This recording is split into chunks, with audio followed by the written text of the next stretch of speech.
Hi, everyone. Growing up a Christian child, many of my most happy memories are grounded in the Easter story and tradition. For me, Easter meant waking up at a horribly early hour in order to partake in both the pagan, though I didn't realize it at the time, and Christian celebrations of this holiday. My sisters and I would run from our bedroom into the dining area where the Easter Bunny had left a basket of goodies that always contained candy of all kinds and usually some small stuffed animal. But the real item in the basket we would all look for was the oversized chocolate bunny. Just like some chocolatey version of Groundhog Day, we could gauge how prosperous a year it had been by whether or not the bunny was hollow or solid. At almost double the cost, solid chocolate bunnies were an indicator that the finances in our family were better than normal. While both solid and hollow bunnies appeared quite similar in shape and form, the disappointment of biting into the ear of a hollow candy rabbit only to have the entire head crumble under the pressure of a single bite felt enormous to my childish heart. I remember thinking, this bunny isn't even going to last me through the Easter service.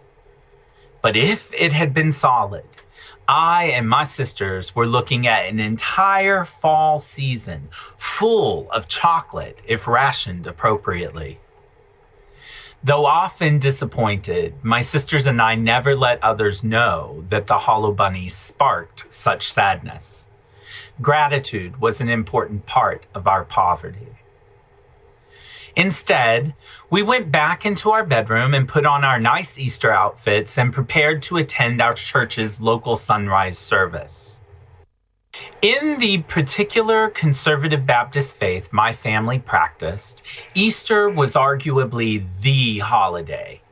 We gathered in a small church, sitting with other family members to listen to the preacher explain that our sinful nature and the pervasive evil that stained our souls was on this day no longer important.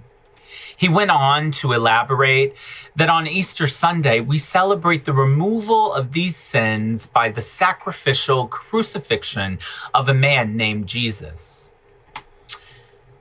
I was able to relate to Jesus on so many levels in my childhood, but the brutality of the crucifixion was not one of those ways. I always found it problematic that a benevolent, loving God would so ruthlessly turn over the life of his beloved.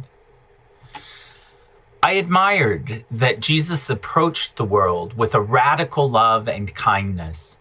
His stories always seemed to lift him up as an example of a good life. To me, he represented the plan of how we could tap into the good that humanity has to offer and then consistently live in that goodness.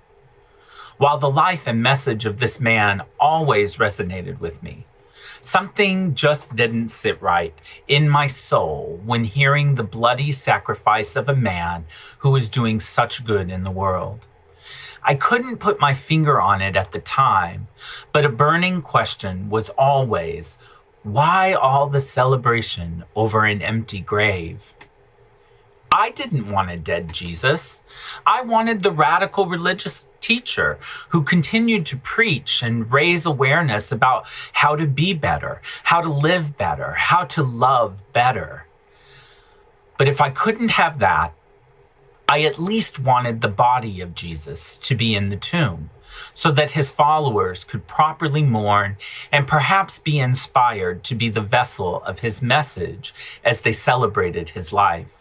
In their grief, I could not understand the excitement over something as empty as my hollow chocolate Easter bunny.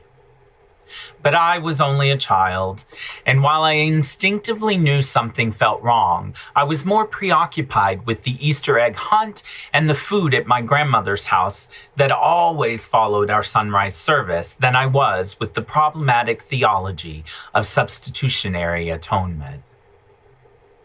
As I got older, I began to recognize that I was not like others in the mainstream, but really was a part of a minority that was and is ostracized by our greater society. Even in my struggle to come out of the closet and live into my full gay self, I still often returned to the stories of Jesus from my childhood for comfort. The stories of how he surrounded himself with the least of those in his society provided me a distant hope that if Jesus were around today, we might be friends. I marveled that he traveled around with 12 men who actively left their homes to learn and serve their community with no wives. He hung out with prostitutes and lepers and genuinely attempted to convince others to do the same. I loved all of these stories and related to them so strongly. This was weird because others would have me believe that I was not worthy of the love and affection of Jesus. All of that love and affection that he exuded in the various tales that were told. I couldn't really put my finger on why I had an attraction to these stories of this man and the principles he stood for. That is, until seminary provided me the words that I had been missing.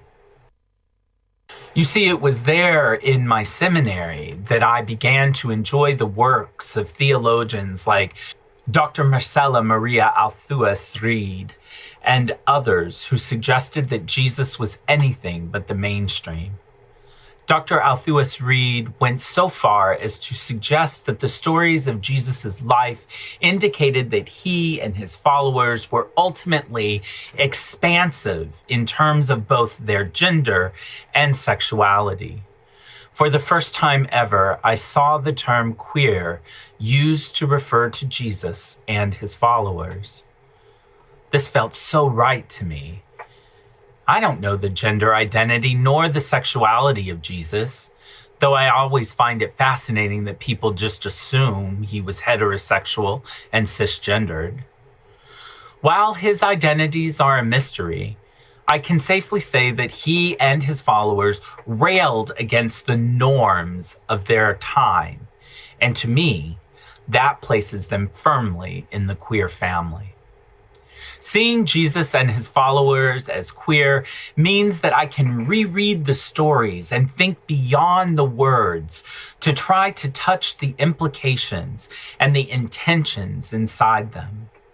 When I focused this lens on the Easter story, I began to understand the importance of an empty tomb.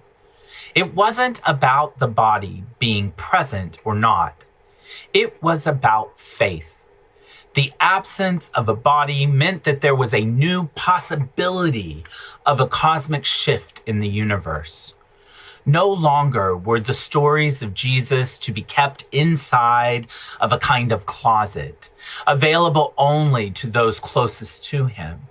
But rather now, the stories of this man named Jesus could be tied to a miracle that transcends death itself. Easter is Jesus's coming out party.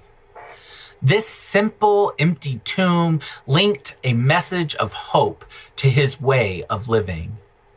Live like Jesus, and not even death can contain you. Love like Jesus, and you may be born anew.